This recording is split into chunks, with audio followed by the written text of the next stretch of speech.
Մենք պետք է Երևան վերադառնանք միայն գավաթով։ Նման հնարավորություն կյանքում մեկ անգամ է լինում։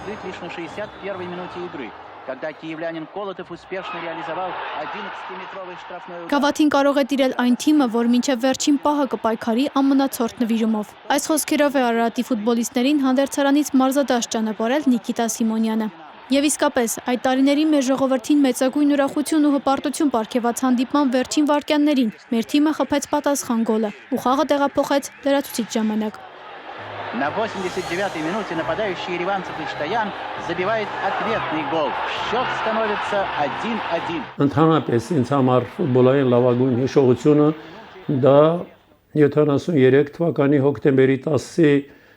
Մոսկվայում կայացած ԽՍՀՄ գավաթի խաղարկության եզրափակիչներ, որում հանդիպեցին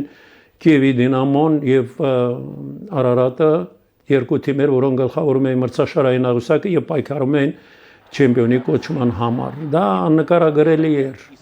Լոժնիկի մարզադաշտը լեփլեցուն էր,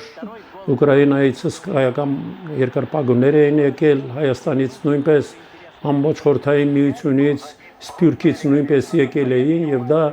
առանձնահատուկ եզրափակիչ էր։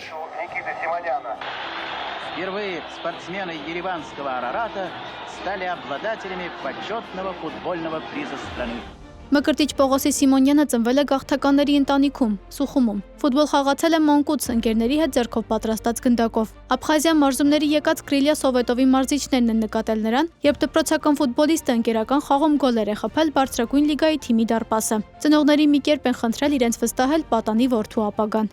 Հայկական ամենախորը արմատները ունի։ Նրա ծնողները ներգաղթել էին, ինչքան գիտեմ, Թուրքիայից եւ Սուխումի էին հաստատվել,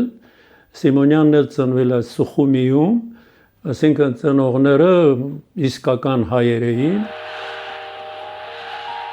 Մոսկվայում արդեն Սիմոնյանը վերածվում է ամբողջ խորհրդային միության ֆուտբոլային կուռքի, ամբողջ կյանքում մնալով համեստ, սրկանքներով կյանքի ուղին հարթած գաղթականների որդին, Սպարտակում դառնալով թիմի պատմության լավագույն ռմբարկուն։ Իսկ Սիմոնյանը, որ եկավ իր շատ մեծ հեղինակությամբ ու տաղանդով նպաստեց նրան, որ ավելի միակուր կոլեկտիվ դարձավ ու մեր թիմը հետևից էին ընկել, այդպես էլ չկարողացան կանգնեցնել եւ կարողացավ չեմպիոն դառնալ։ Կարիերան ավարտելուց հետո Սիմոնյանը հաջողության է հասել նաև որպես մարզիչ։ Մոսկվայի Սպարտակի հետ հաղթել ԽՍՀՄ առաջնությունը 1962 եւ 1969 թվականներին։ Ինքը պատրաստի թիմ ընդունեց, որ արդեն արծաթե մեդալակի կամոդ է, տղաների մեջ արդեն բան կար, բայց իր գալը, իր այդ մեծությունը, սպորտային կյանքը, մենք ամեն ինչը գիտենք։